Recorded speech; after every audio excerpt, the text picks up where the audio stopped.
The Chernobyl disaster. Nuclear power is one of the most impressive and powerful tools that we as a species have created, and when handled correctly, is a clean, safe, and renewable energy source. When handled incorrectly, however, you get the Chernobyl disaster. The worst nuclear disaster in history, the Chernobyl incident was a costly lesson in nuclear safety, and a painful setback for nuclear power in general. The Chernobyl nuclear power plant was commissioned in 1977, and although it was named after the nearby town of Chernobyl, another town named Pripyat was set up only a few kilometers away to house the workers and their families. 4 nuclear reactors were built in the power plant, using a design optimized for speed of production over safety. In 1982, the first reactor suffered a partial core meltdown, but the damage was minor, and the reactor was repaired and put back into operation. The 5th and 6th reactors were under construction, but were eventually cancelled after the major incident. Without going into detail on how nuclear reactors operate, the important thing to understand in relation to the disaster are the fail-safes for when something goes wrong. Following an emergency shutdown of a nuclear reactor, the core of the reactor needs to be rapidly cooled in order to prevent overheating and nuclear meltdown. The reactors at Chernobyl used water to do this, but as the cooling pumps required electricity in order to run, in case of a power failure they needed to rely on backup generators.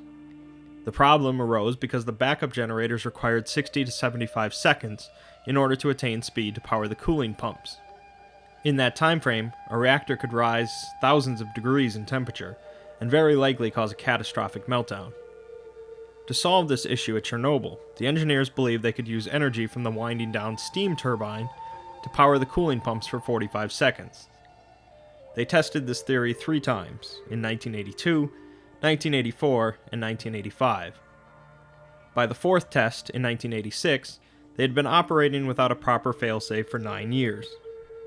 On April 25, 1986, the number 4 reactor at Chernobyl was planned to be shut down for routine maintenance, and the crew decided it was an opportune time to run another test on the turbine failsafe. Setting up the cooling pumps with power from the station after the completion of the test was carried out without proper communication between the team running the test and the team in charge of reactor safety. Thus, improper safety precautions were put into the test program without alerting the safety operators. Part of this was shutting down the emergency core cooling system, intended to provide water in case of a loss of coolant accident. In the end, this didn't make much difference, but it demonstrates a lax attitude in regard to protocol and safety. The test plan called for a gradual decrease in power output in Reactor 4 to a stable level of about 700 megawatts.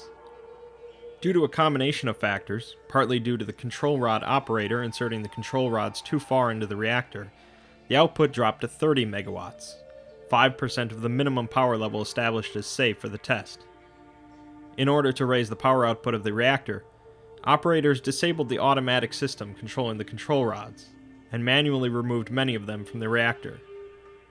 Output began to increase up to 200 megawatts, but emergency systems began to go off due to low power level, unstable core temperature and coolant flow, and other instabilities. These alarms were ignored, apparently to preserve the power level of the reactor. With an output of 200 megawatts, the operators decided to continue with the test, and additional water pumps were activated as part of the test plan. Due to various factors, such as only having 18 of the minimal 28 control rods manually inserted into the reactor, the system was in an extremely unstable state, and many emergency systems had to be shut off in order to maintain the power level. Finally, the test began, and the steam to the turbines was shut off so that the turbines could wind down and power the coolant pumps. As the turbines began to slow, so did the power to the coolant pumps, causing less water flow to enter the reactor. Due to the nature of the design of this reactor, this caused an increase in steam inside of the reactor, which led to a power increase. The automatic system is intended to counteract this process, but because of manual operations, the system only had access to 12 of the 211 total control rods. Shortly after, an emergency shutdown of the reactor was initiated. The reason for this is unclear to us, whether it was manually pressed due to rising temperatures, or because of some automatic system still in place. The emergency shutdown of the reactor overrode the disabling of the control rod system, and began inserting control rods into the reactor, even the manually removed ones. Due to the odd design of the control rods in this reactor system, the emergency shutdown actually increased the power output of the reactor, causing a power surge. The power surge caused the reactor to overheat, fracturing some of the fuel rods and blocking the operation of the control rods. Within 3 seconds, the power output had jumped to over 530 megawatts, and a rapid buildup in steam pressure released the fuel elements into the coolant. The reactor suddenly jumped to over 30,000 megawatts, 10 times the normal operational output. A following steam explosion caused the 2,000-ton upper plate of the reactor assembly to blast through the roof of the building, causing extensive damage to the reactor. The thermal power of the reactor continued to rise, although the last reading on the control panel was 33,000 megawatts. A second explosion closely followed the first, exposing the graphite from the control rods to air, igniting them on fire. This would end up greatly expanding the coverage of radioactive fallout in the surrounding areas. One worker was killed immediately by the explosions, his body never being located, and a second worker died in a hospital a few days later.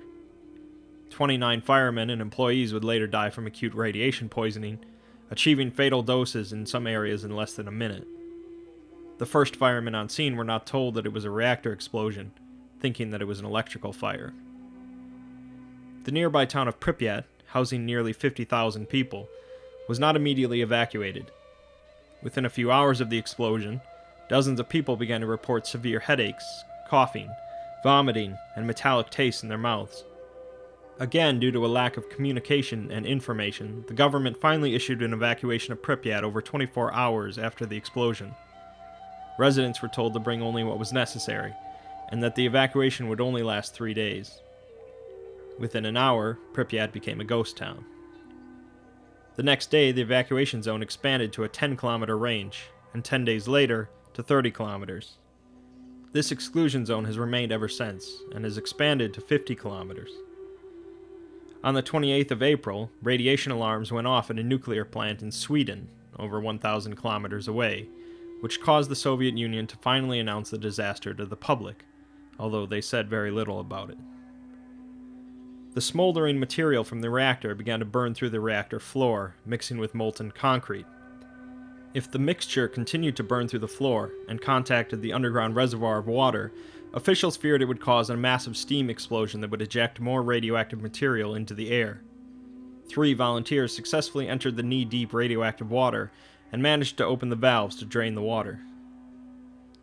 20,000 metric tons of radioactive water were drained, but another concern arose from the mixture reaching the water table below the reactor. To combat this, the idea was to inject liquid nitrogen into the earth to freeze it, but the idea was soon scrapped. They decided to fill the area with concrete instead. In the week following the accident, 5,000 tons of material were dropped by helicopters onto the reactor. And to prevent rain from entering the reactor and causing another explosion, engineers developed a large concrete sarcophagus to envelop the destroyed reactor. This process, the largest civil engineering project in history, involved 250,000 construction workers, who all reached their lifetime limits of radiation. Other cleanup efforts began in and around the power plant, far before it was safe, but some believe the administration wanted to quell panic regarding nuclear energy. The 3 remaining reactors continued to operate due to an energy shortage in the country. Overall, the Chernobyl disaster cost the Soviet Union the equivalent of $18 billion at the time, and it's estimated that between 5 and 7% of government spending in Ukraine per year is still related to Chernobyl. The overall radioactive effects of the incident are still being studied to this day, with mutations in local plant life, animal life, and human life being found. Animals were found in the first few years with gross deformities, including missing or extra limbs, missing eyes, heads, or ribs, or deformed skulls. Much of the radioactive contamination was deposited over the Alps, the Welsh Mountains, and the Scottish Highlands. It's unlikely we'll ever know the true extent of damage caused by the contamination, although there is little evidence to link the contamination overall to increased mortality, cancers, or birth defects. There was, however, an increase in the amount of thyroid cancer cases among children in nearby areas. Today, the town of Pripyat and the areas around the power plant are hotspots for tourism. Guided tours on both foot and by air draw in thousands of interested tourists per year, and likely many more explore without guides. The town of Pripyat is much the same as it was when it was evacuated in 1986, but looters have taken anything of value and left graffiti behind. A new containment system is currently in the process of being fitted over the old reactor, and they hope to dismantle the destroyed reactor over the course of this century. The Chernobyl disaster and Pripyat have been featured in a number of books, films, and video games. Notable are the Stalker series of video games, as well as 2 prominent levels in Call of Duty 4 Modern Warfare. While there have been other nuclear disasters in history, such as the 3 Mile Island incident, the Fukushima disaster, and the Mayak disaster, hopefully none will ever surpass the ineptitude and misfortune of the Chernobyl disaster.